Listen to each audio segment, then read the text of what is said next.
All right, so if you are what I call a team player atheist, we're going to have some trauma to work through. We've got some things we got to work through. You got to, we've got some difficult things to relate to you, and we're going to have to work it out. Why? Because if you're a team player atheist, you got some big losses to deal with. Now, the important loss is the Ali Hery thing. I'll deal with the first one first. The first one is last week I put out a video, okay, about Ayaan Ra versus the Muslim metaphysician, right? Now, Ayaan Ra, as you may well be aware, is one of the top 3 A-listers in the atheist community. If people think of the public face of atheism in this particular space with YouTube and Twitter, there's really only 3. Ayaan Ra, Seth Andrews, Matt Dillahunty. Potentially 4, some people might put Anthony Magbosco. Now, there are a lot of other people who are prominent atheists who are up-and-coming A-listers, who are right now B-listers, soon to be A-listers. So in that category, you could put people like Shannon Q, Paula Gia, possibly the genetically modified skeptic, Alex J. O'Connor, and maybe Rationality Rules. For example, 5, 6, 7 years from now, they'll be the public faith of atheism, they'll be the A-listers. But right now, they're not quite as prominent as Ayaan Ra, Seth Andrews, Matt Dillahunty. Now, of those 3, Ayaan Ra, I pointed out, and I made a video saying he was in a really prominent public debate, and the quality of his argumentation was absolutely dismal, and I went into why. Now, here's the potentially really big problem if you're a team player atheist. A lot of people got really upset with me. Go look, I got like 100 angry comments. A lot of people lined up telling me where to go. It was kind of hilarious. I got a lot of like, who is this effing clown? Who is this guy? A lot of stuff like that, right? I got some, you wouldn't debate him? Oh, yeah, why wouldn't I there? Tough guy, sure. And got a lot of comments like that. Here's the problem. 100 irate, angry atheists lined up to tell me where to go. Not a single solitary soul, not one of the comments. Nobody defended the quality of his argumentation. Yeah, I kid you not. Nobody said his arguments were actually really good, and here's why. They're actually really logically valid, and here's why. You know why they didn't? Because they couldn't. Because I was right. The quality of his argumentation is absolutely dismal. So you might as well said, we hate you for saying it, Craig, but you're right, Ayaan Ra sucked. You shouldn't say it. We'll pummel you if you say it, but you're correct. Why? Ayaan Ra's arguments suck. Because they did. And they do. And nobody defended him. Nobody. Not a single soul. Go look. Not a single solitary soul defended him. A lot of people got mad at me, said, nasty stuff to me, but nobody defended him. Why? Because you couldn't. A-list atheist, one of the most prominent public figures in the atheist community, and you cannot defend, under no circumstances could anybody defend the quality of his argumentation. Why? Because it's dismal. Because I'm right. Because I was 100% correct. Go listen to the video, go watch his performance, and you'll see it too. Yeah, those arguments are dismal. They don't justify atheism at all. They don't even make sense. They weren't even coherent for the most part. And I already explained in the last video why. Now, let's deal with the second one. That's potentially problematic. You're a team player. You're going to have to work on that. Your team's not doing well. Team's not very strong. The second one is even worse. Ali Hery. Again, a lot of people feigned indifference to this. And the problem with the feigning of indifference is that your comments underscored the obvious, that you aren't indifferent. I said, cue the atheist meltdowns. A lot of people said, speculation on your part. I was talking about meltdowns that I already watched on Twitter. Wherein, as a coping mechanism, a lot of people said, I don't care, or this doesn't bother me, or this really isn't a big deal. Okay, here's the problem with that. Indifference is not something you can feign. The evidence of indifference is what? Inactivity. Hello, inactivity. Yeah, that's pretty strong evidence of indifference. But to comment about something and to tweet about it is evidence that you do care. However shocking and revelatory that may sound. My head is exploding, Greg. I understand that's really profound. But it's actually true. I said, and the guy even got mad at me, said, what idiot logic? Of course they could tweet about it and not care. Tweeting about something is evidence that you do care. Promise. Now, for example, the Answers from Reason crew could probably tell me that they're indifferent to Ali Hery. For those of you who aren't up to speed, Ali Hery, okay, one of the most prominent atheists in the atheist community. That's why this is potentially seismic. And when I put out that video, I didn't realize just how seismic this actually is. Okay? Ali Hery was almost a four horseman. Now, a lot of you said, I don't know who she is. That's not an argument that she isn't prominent. That's just literally an argument from ignorance. Okay, so you're ignorant of who she is. Thanks. That doesn't mean she isn't well known as an atheist. Okay? And again, one of the things I stressed, if you are a team player atheist, not everybody's a team player atheist. I'm not saying it's wrong. I'm not critiquing you for being a team player atheist. I'm just saying it is. Some people legitimately didn't care. The Answers for Reason crew, for example. Okay, as far as I know, if they told me they didn't really care, I'd believe them. Why? Because as far as I know, they didn't put out a single tweet and they certainly didn't put out a video about the topic. So inactivity is the only reliable evidence of indifference. They told me they didn't care, I believe them. Why? Because I didn't see any activity on nothing. They weren't even moved to tweet. Now, Ali Hery is enough of an insider's insider that she was almost a four horseman. On the day the four horsemen, who is Christopher Hitchens, Dennis, what's that guy's name? Dennis something or other. Richard Dawkins, Sam Harris, and Dennis Quaid. I forget the fourth horseman's name. The day they gained the moniker, the Four Horsemen, okay, she was supposed to be streaming with that day and bowed out at the last minute. So she's potentially a fifth horseman. That's the insider's insider, guys. That's as big as it gets. That's as much an insider as like if William Lane Craig deconverted tomorrow. Now, I'm not that much of a team player Christian, but I'm enough of a team player Christian that if William Lane Craig deconverted, I would care. You better believe it would bother me. And then if I went and watched, to make it even more significant, I went and listened to her conversion to Christianity, okay? There was one fail-safe coping mechanism. Before I get to that, okay, let's back up to indifference. The only real evidence of indifference is inactivity. Okay, you tell me you don't care about something and I don't see any tweet or any video on the topic, guess what? There's a really good chance you're correct, you don't care. And you're analyzing yourself correctly. I'll prove it to you. Okay, it's been a long time since I cared about baseball.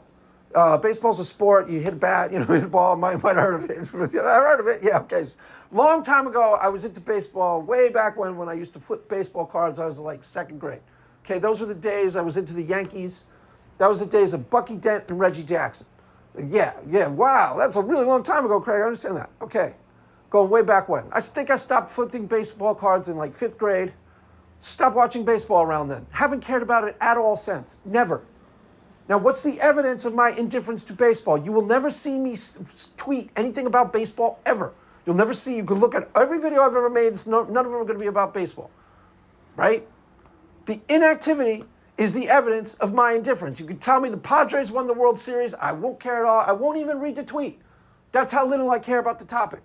That's the only sure sign of indifference is inactivity, period. Everything else, you can't tweet to tell me you don't care. Why? The tweet itself is evidence that you do. Now, in that particular video, a lot of people got irate, lined up to tell me where to go. And it was like a who's who of the worst of the dumbest, most thug-like atheists out there. Not every atheist is thug-like, but the thug-like ones, oh my God, are they annoying. It's just so pathetic. And these were some of them. This is like a rogues gallery of the worst. And four in particular, okay? Amanda, Johannes Brahms, Rage of Heaven, and Four Deuces. These guys were just imbeciles. Amanda was the worst of the worst. Just a total idiot. Total idiot. Every single comment she made to me, she called me dishonest. Every single solitary one. And I tried to tell her, look, you just don't agree with me. It doesn't mean I'm being dishonest. The only atheist who ever accused me of being dishonest, by the way. Very rarely does anybody ever say that to me. Why? It's really obvious I'm not. Telling you my opinions about something, you could disagree with me and say, I think you got this one wrong, but it's almost never does anybody think it's coming from a dishonest place. She said it to me every single comment she made. More evidence of your dishonesty. Eventually I said to her, look, if you keep insulting me, I kid you not, this happened. I promise this happened. I said, if you keep insulting me, I'm just going to delete your tweets. She goes, when did I insult you? Girl's so toxic and disgusting. Honestly, her rapport with Christians is so poor and her behavior so toxic that she doesn't even know that she's insulting you when she calls you dishonest. Literally every comment. Go look at the comments. I haven't taken any down. Amanda, you're an idiot and you're the worst of the worst. And her logic was so poor, it was unimaginable. I told her, she said, I'm not sure this person's really prominent. So I told her to go watch Drew's video, Genetically Modified Skeptic. He's the one who pointed out that she was originally supposed to be one of the 4 horsemen. I kid you not, this is how dumb this girl is. She comes back to me and goes, he titled his video, Ali Hery Converts to Christianity and Why I Don't Care. So she comes back to me and goes, I thought you said everyone was falling apart. So in other words, because he says in his title, I don't care, therefore automatically he doesn't care, and therefore I'm lying about everybody else caring too. Idiot. What an idiot you are, Amanda. Toxic, stupid clown. You embarrassed yourself. Then she starts telling me I'm running away from her because she has these killer arguments. And her argument is like, you have no evidence for your God. Gee, no one ever said that to me, Amanda. You're the only person, that's the only person in the atheist community who ever said that one. Really? No evidence. Wow, I better get away from this person. Go to the next atheist. You got no evidence, Greg. Just an idiot. That's the level of these people. They're total thugs, total idiots. Those 4 in particular were the worst of the worst. I swear to God, it was like a rogues gallery of the awful. Johannes Brahms was just a total pig of a human being. Swear to God. Guy kept saying, speculate much. I wasn't sure what he was talking about. Told him I didn't speculate. I read her arguments, and this is what she said. I guess he meant that I said, cue the meltdowns. I guess he thinks that means meltdowns to come. I was talking about meltdowns that already were homes, and I made that clear in the video. A lot of times, the thug-like atheists, by the way, word to the wise, if you're like Stephanie, you have to deal with thug-like atheists all the time. I don't deal with them very much. Most of the atheists I hang out with are actually the cooler atheists, the ones I interact with. Not every atheist is a thug. There's a certain type of atheist. Okay, but one of the things, always ask them if they watch the video. Really often they don't. They go off of the title. I swear to God. I think I asked a couple of them, did you watch the video? Then they watched the video after I said that. But prior to that, they didn't. They just guessed at what the content was. Because usually the things that they say don't correspond to any of the content within the video. I swear to God, they almost never do. And they sidestepped the, I asked each and every one of them, okay, I'm so stupid, I'm such an idiot, right? I'm such a clown. Tell me what I got wrong. That's what I said 100 times. If I said it once, I'm so stupid, right? I'm so dumb. Yeah, you're so dumb, Craig. You're such an idiot, Craig. Tell me what I got wrong. Crickets. Tell me what's wrong. Tell me what I got wrong in the video and I will address it. Crickets. Why? Because they're idiots and thugs. They don't care about arguments.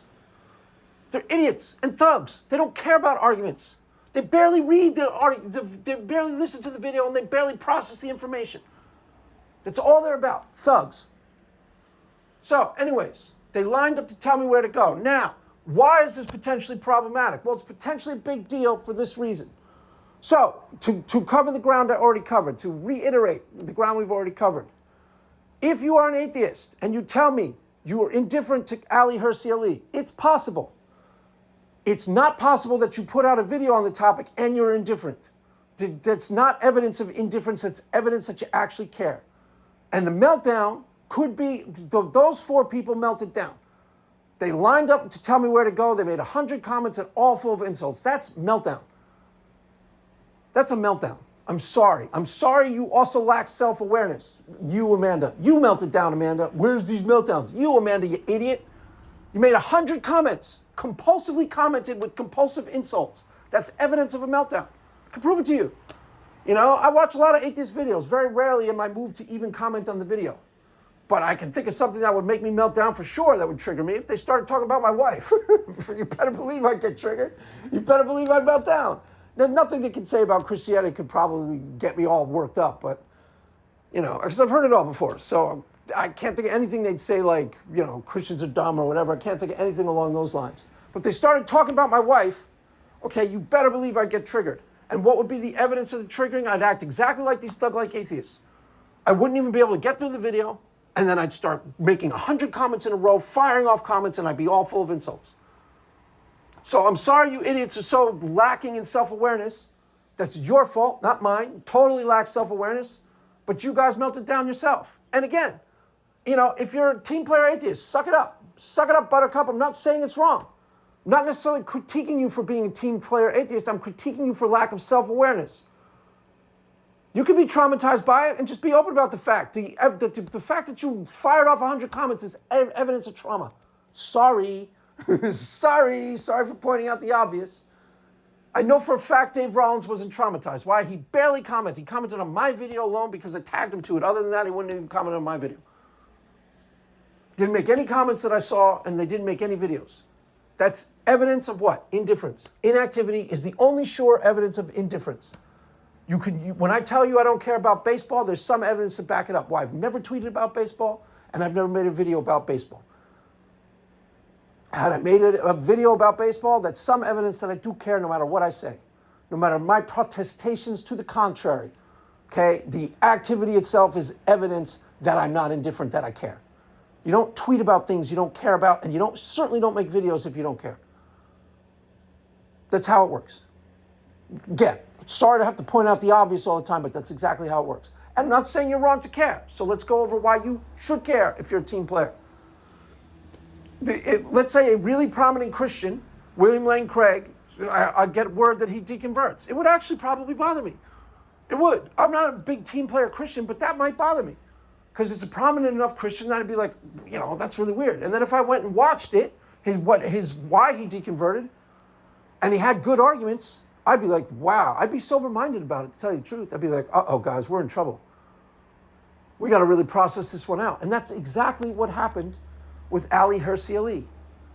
That's exactly what happened with Ali Hery. A big, prominent atheist, almost a four horseman, converted to Christianity. Are you kidding me? You're a team player atheist and you don't care about that? Are you kidding? Practically let me say that again. Process that correctly, because it should be traumatic if you're a big team player. Did you post a video on my timeline saying, Christianity is losing key demographics by 40-40? Christian will only be 40% of the population, one of those, 2040. Are you one of those people who posted that on my timeline? Then you care. All you're about is trying to score fake points for atheism. Then you should care. And you should be sober-minded. Why? Because it's a big deal. Let me say that again. Process it slowly. Take a seat. Maybe you want to sit down for this one. A big, prominent atheist, practically a four horseman, that's like almost Richard Dawkins, converts to Christianity. And then the coping mechanism that I watched a lot of commenting videos on it. Okay, now the people who commented are not thug-like atheists. For the most part, these are the who's who of the smart set. Some of them are intelligent, and some of them I like. Friends of mine. I think so. I mean, maybe they don't, but I do. Emerson Green, for example, made a video about it. He's an intelligent atheist. He's nothing wrong with him. Nothing wrong with how he approaches this space. Got no objections to him. He's intelligent. Genetically modified skeptic made a video or two. He's smart. Alex J. O'Connor, he's intelligent. Rationality Rules, he's not quite on their level, but he made one. And then the Friendly Atheist. Friendly Atheist is kind of goofy. But they all seem to have a theme. And I think this theme is more of a cult than it's somewhat, they all seem to say, Friendly Atheist was the most smug about it, but they all seem to say there's no argument in here. Now that's practically counter-apologetics malpractice. It really is. Friendly Atheist was smug about it. What I'm not seeing, I hear her say that she's a Christian now. What I'm not seeing is an argument. Yeah, be really proud of yourself, Holmes. It's not some great side of your insight of your intelligence and your clarity of mind that you didn't see an argument in there. Right? It's actually counter-apologetics malpractice that none of you saw that there was an argument in there. I promise. Right? Because there was a really powerful argument in there. A really powerful and compelling argument for the existence of God. I kid you not. You just had to be able to read between the lines a little. It was really obvious. You just had to be able to infer a little. No, it wasn't spelled out as a syllogism. I wouldn't expect her to do that. Why? She's not an apologist. But, and here's where you need to be really sober-minded if you're a team player atheist. And again, not all of you are. But if you're one of these people who think the world would be better served by having more people become atheists, and you can't wait for the day when atheist is really, really, part of the mainstream culture, then you need to be sober-minded. Why? Because this was a powerful blow against you. Not only did somebody deconvert or convert to Christianity, deconvert from atheism, converted to Christianity, but the argument that she used was a powerful and compelling argument that can easily be transferred to other human beings. I kid you not. I'll spell out our argument. Why they didn't think there was an argument in there, I can't eat for the life of. Some of these people are smart. Emerson Green is for sure intelligent, so is Drew. So is Alex J. O'Connor. Did you see the thing he did with Ben Shapiro? I mean, there's no doubting the guy's smart. Smart little guy. He's a smart little man. He's a really intelligent guy. So how'd they miss the obvious? Probably because they didn't really want to process it out. Because there's a really compelling argument in there. It's almost malpractice. Probably Cope. I wouldn't think, Drew and I know Drew. He's been on the channel a couple times. I really like him. I got no objections to how he goes about doing things in the space. I think he's, first rate. He's civilized. He's always cool. No objections to him. I wouldn't think he would have to cope. But I can't for the life of me, nor would Emerson Green, but I can't for the life of me see why they would not see the obvious, because there's a really obvious argument in there. Now keep in mind, anytime somebody says something, you can, or asks a question, you can always draw an inference. So if somebody walks in the room and say, hey, do we have that umbrella? You can infer what? It's raining outside. They wouldn't be asking me that otherwise. So you can always draw an inference. And anytime anything is supported, you can always spell out an argument. Who are you voting for? Trump sucks. There's an argument buried in there if you can back it up. Anytime. Therefore, it's fairly easy to ferret out an argument from what she said. And the argument is really compelling and actually a very strong and compelling argument for the existence of God. Premise one, I'll prove it to you. Premise one, Western civilization is vastly superior to other civilizations that are all over the world. Now, if you're listening to this and you don't agree with that, you can walk away from the table. We could debate just that, and there's some people, most of the people listening to me will agree with that. Mostly atheists will agree with that. There's some people who won't. No, communism is superior. Okay, you're one of those people. I can evidence the case that Western civilization is superior, but whatever. Then you won't, the argument won't mean that much to you, is my only point. Premise two, Western civilization holds to values that are life-affirming and essentially true. Premise three, Western civilization from its outset is intrinsically and deeply linked to Christianity. You're starting to see the argument? Again, that's easily defendable. You don't agree with that? I can prove that to you. Western civilization for a long time was known as what? Christendom. It emerged out of Christendom. It emerged out of Christianity. The Bible is far and away the most prominent book in the Western canon. Nothing else is even close. I've said this in other videos. I can't even think of what would be a close second. It's the most prominent book by far in the Western canon, the most sold book, the most read book, nonfiction. It's a fiction book, whatever. Nonfiction book, it's a fiction book, all right, whatever. The Bible, the book of genocide, hatred, and slavery, that book, yes. The good book. The good book of genocide, hatred, and slavery, yes, that book. It's by far the most prominent book in the Western canon. I can't even think what would be a close second. Plato's Republic, the Bible would be like 40%, and Plato's Republic would be like 5%. I can't think of what else would be a close second. Maybe Shakespeare plays, no idea. Dostoevsky, Crime and Punishment, Brothers Karamazov, don't know. Nothing else would really be a close second. Critique of Pure Reason, nothing else is even close to the amount of prominence that the Bible would take in the Western canon. So Western civilization is intrinsically and deeply linked to Christianity from its onset. And remember we said that the values of Christianity are life-affirming and essentially true. If that is the case, it automatically and logically follows, and this is an inference that she would draw just by engaging with Christianity, therefore it's easily transferable to other human beings, that Christianity is in some broader sense of the word true.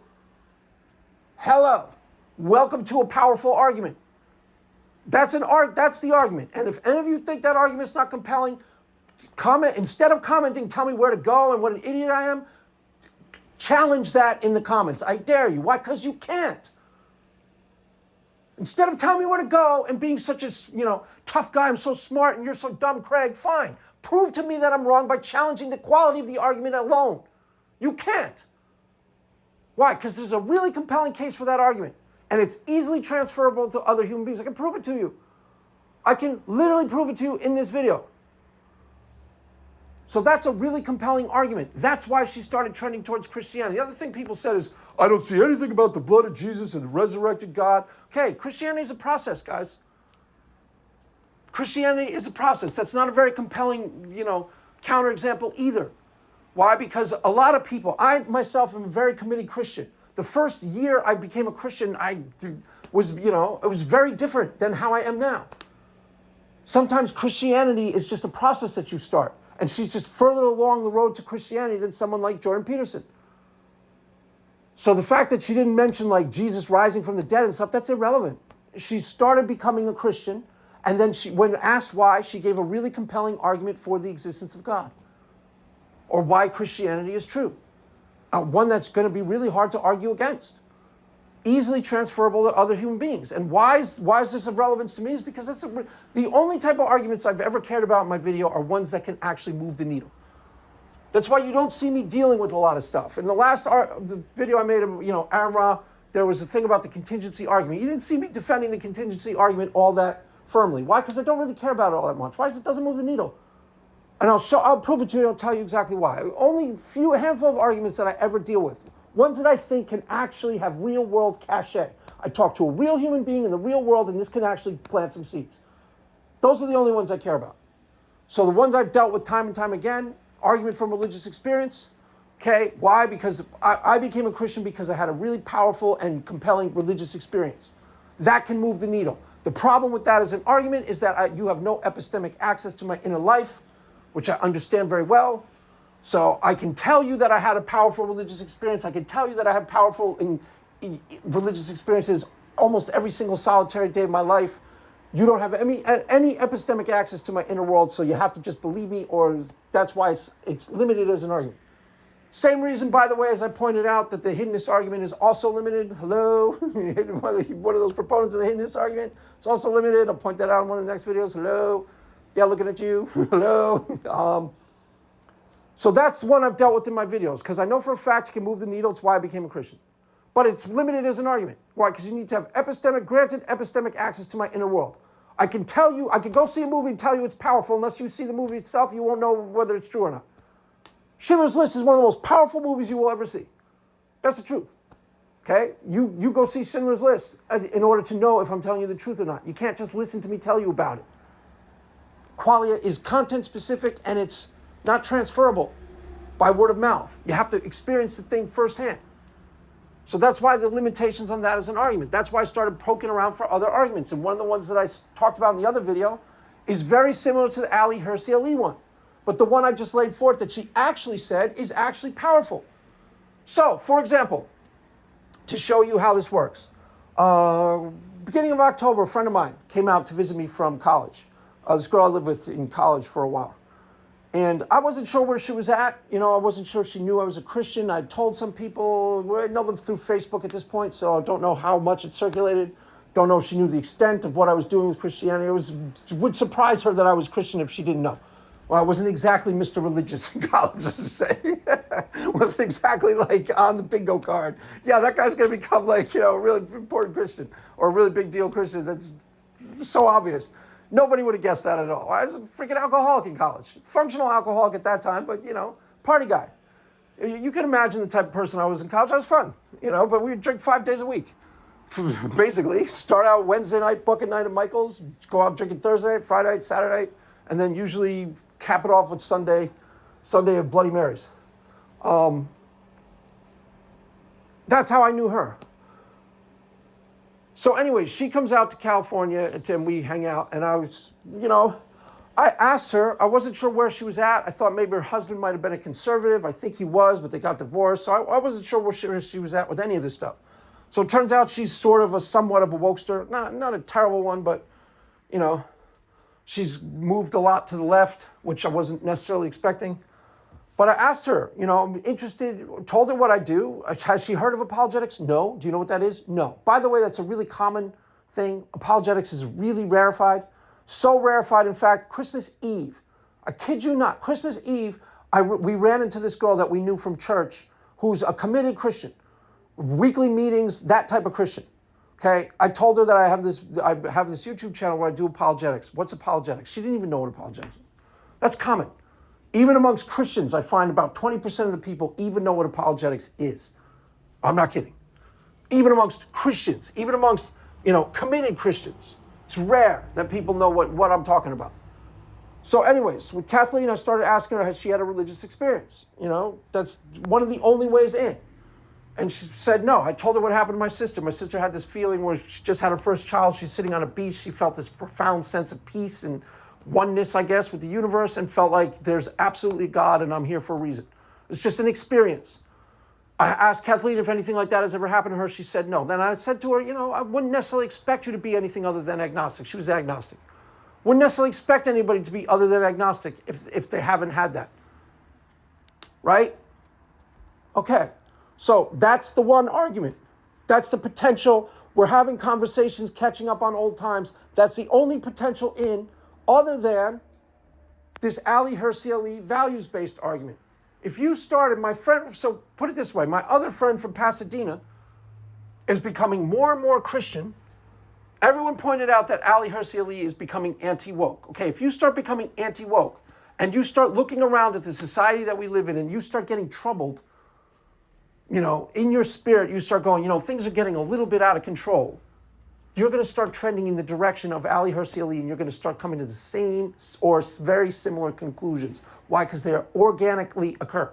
They happened to my friend out in Pasadena. One of my good friends from college.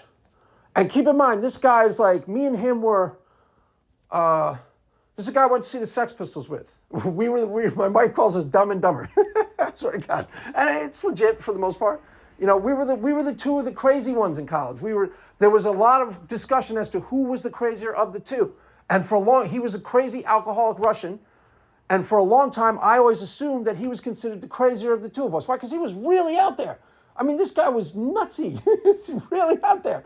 The first time I met him, I didn't like him. He came into my house, and he had just broken up with his girlfriend. It was 4 a.m. And the guy was completely out of his mind drunk. And I swear to God, was singing, Blue Jean, I just met a girl. They was like crying, singing. And I'm like, get out of my house. I was so annoyed with him. And then he grew on me. Why? Because he's really funny. One day he just grew on me over the year that really didn't like him at first because he was just too crazy and too out of control. And then he started growing on me because he was hilarious. He was crazy Russian, alcoholic Russian. But a lot of people considered me the crazier of the two. I didn't know that. I thought he was hands down the more insane. Apparently, don't know. There was some debate over that. So I've known him for years. Now, he is trending towards Christianity along the same lines as Ali Hery. Why? Because he's becoming anti-woke. And he wrote a book, and he had he put it up on Goodreads or something, and he got cancel culture. He got into a tiff with one of the people, and they started coming after him, trying to get his book removed. So he has some run-ins with woke culture at the ground floor, and a lot of people think that woke culture has excesses. You can be somewhat woke. Kathleen was somewhat woke, I don't mind. But there's a lot of woke culture out there that's just gone too crazy. A lot of people think it's gone off the rails. Okay, that's not uncommon. And if you are one of those type of people who think there are aspects of the far left that have gotten toxic and out of control, okay, then you're going to automatically start trending towards Christianity.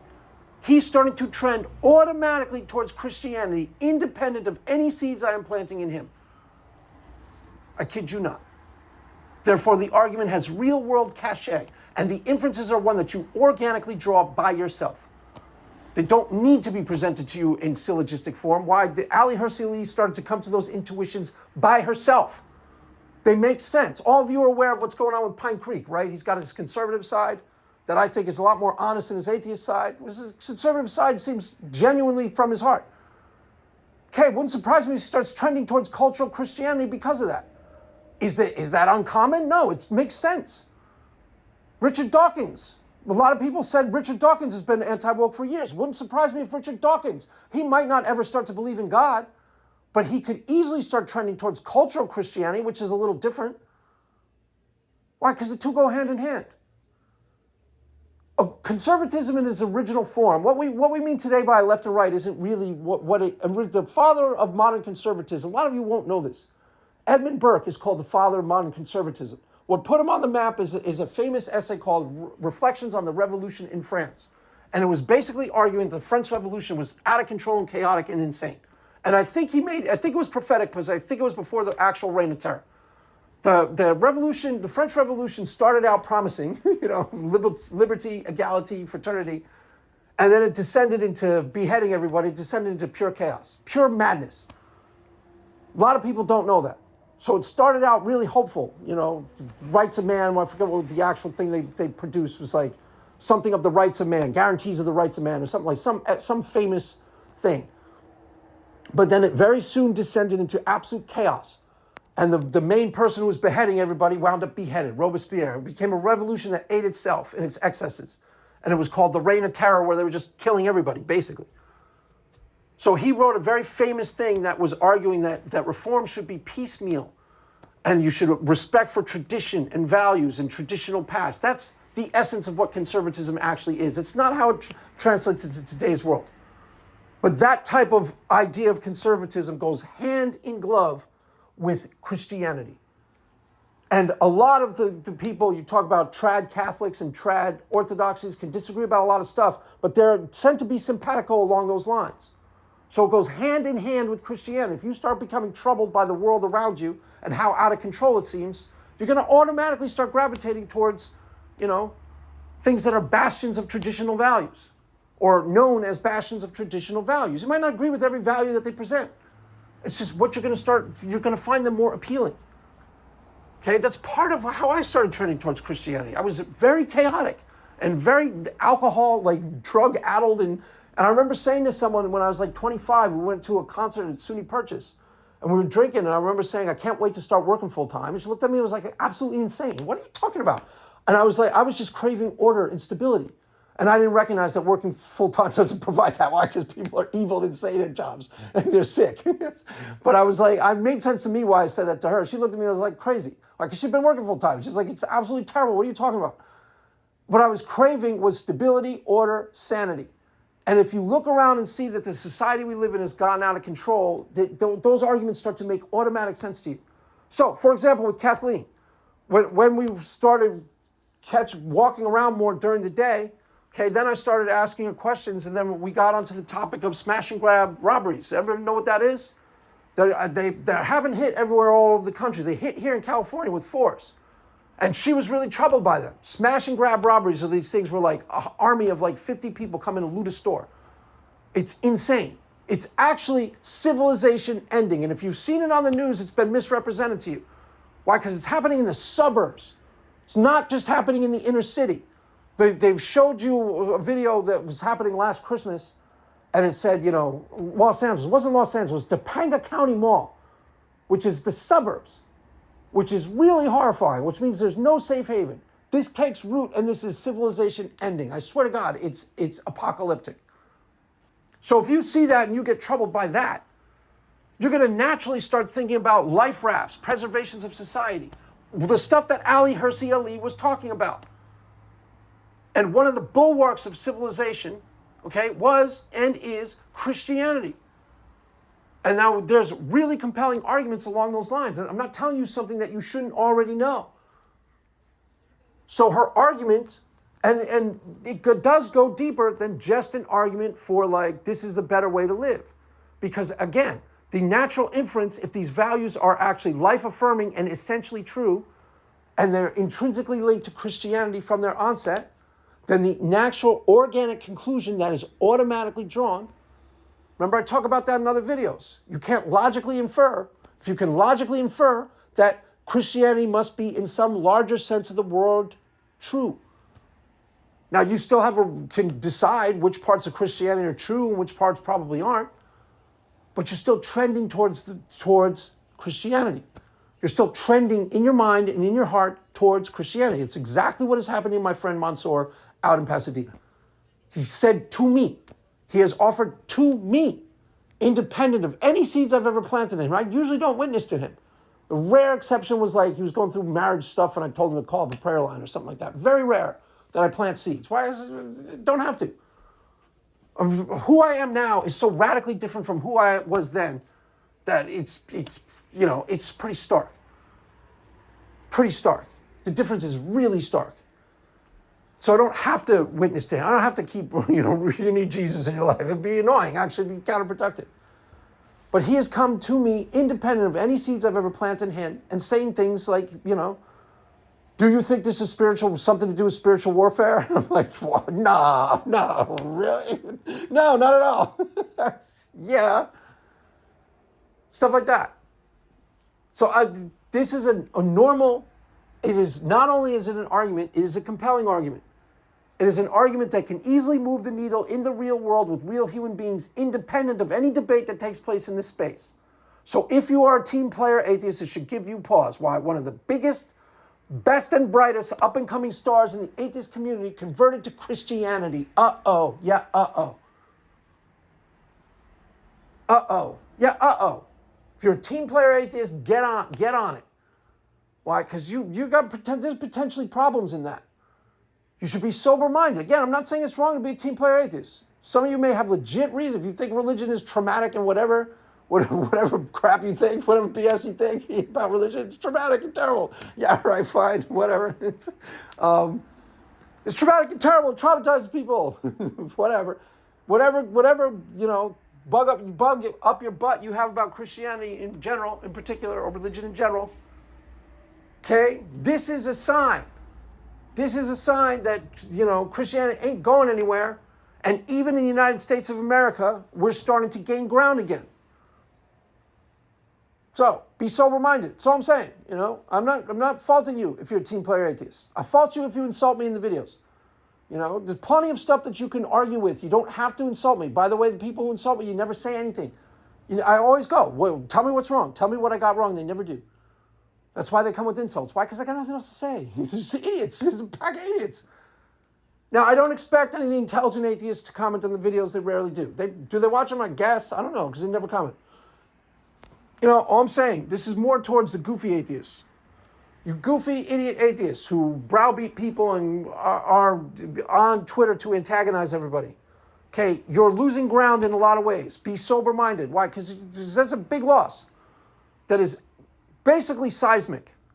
Again, here's the analogy. William Lane Craig is a who's who of apologists, right? If he said tomorrow, you know what? There's no good evidence for God. The atheists are right. I'm agnostic now. I'd be like, what? It would be a big deal. I wouldn't just shrug it off. I'd be like, what? And then if I went and listened to his thing, I'd actually really try to wrestle with what he said, especially if he had compelling arguments. She has a really compelling argument for the existence of God, one that is easily transferable in the real world to other human beings. Be sober. Get ready. Why? Because you're going to lose. You're starting to lose. That's why. So there you have it, kids. That is it. That's all for now. Just another friendly little Friday morning video. That's all for now. That's it. That's the deal. It's deeper than you think. And if you care about victory, if you care about this as team, again, not every atheist cares about this as teams.